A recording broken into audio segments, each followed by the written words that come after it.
Berserk édition Perfect tome 1. Dans cette très grande édition, je vais me reculer un peu pour bien la voir, avec du jaspage rouge ici qui brille un petit peu, voilà, on le voit bien, qui est magnifique. Alors elle pèse un peu son poids, je vous avoue, faire attention, en plus c'est une couverture un peu rigide ici, donc il y a de quoi faire.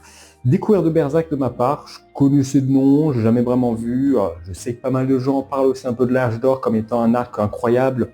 On n'y est pas encore, d'après ce que j'ai compris, je crois que c'est du tome 3 au tome 13 ou 14, quelque chose comme ça, donc on verra ça. Alors les dessins de Miura, c'est pas forcément les plus beaux pour le moment, on a quand même des beaux personnages assez sympas, genre ici je vous présente un peu cet homme serpent, ou un autre passage où j'ai vraiment vu un truc. Après oui, les dessins de Miura, je les connais quand même un petit peu, j'ai déjà vu passer des moments aussi assez forts.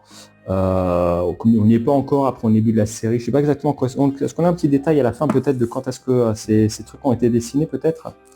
Non, on est vraiment au début, je sais que le style va s'améliorer. On va suivre un peu l'histoire de Guts, qui est une sorte de mercenaire, un truc comme ça, qui a une marque un peu maudite qui recherche, d'après ce qu'on voit aussi. Non, il y a pas, de toute façon, il n'y a pas de détails derrière, je les vois pas en tout cas.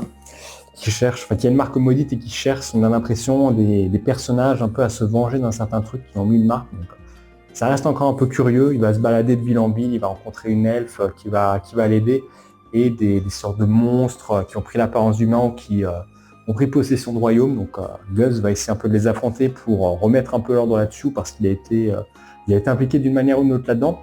On a quand même un côté un peu particulier, parce que Guts, c'est pas un mec super gentil, fait pas ça par charité et tout ça. On voit des fois des personnes qui disent ouais, s'il te plaît, aide-moi, règle son compte à cette personne et tout ça, et qui le touchent, et Guts en mode non mais tu me touches pas, t'as vu comme t'es moche et tout ça, t'as pas intérêt. Donc on a l'impression qu'il a quand même un passé assez sombre, ou qu'il est arrivé des trucs lorsqu'il était par le passé, qui l'ont un peu forgé et qui le mettent méfiant par rapport à certains trucs. Et ça j'avoue, c'est des choses qui m'intriguent un peu pour la suite.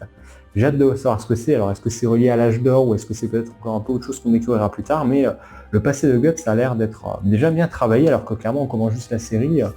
C'est plutôt prometteur. Ouais, donc ma découverte de Berserk, pareil, pas grand chose à dire pour le moment, ça reste intéressant, on a de beaux dessins, je peux peut-être pas forcément montrer un peu d'autres qui sont un peu meilleurs. À la rigueur, ouais, si, ouais. Par contre, j'avoue, on est un peu dans l'horreur grotesque par moment, on a un peu des personnages comme ça, avec des gueules cassées, des visages un peu de monstres. J'en avais un autre à un moment, voilà, à la rigueur, celui-là, pareil. Des visages un peu de monstres totalement difformes, qui pourtant pourraient être réels aussi. Donc, je pense que Kentaro Miura pourra toujours me surprendre de ce côté-là. Et j'ai hâte de découvrir la suite. Et toi, t'en penses quoi?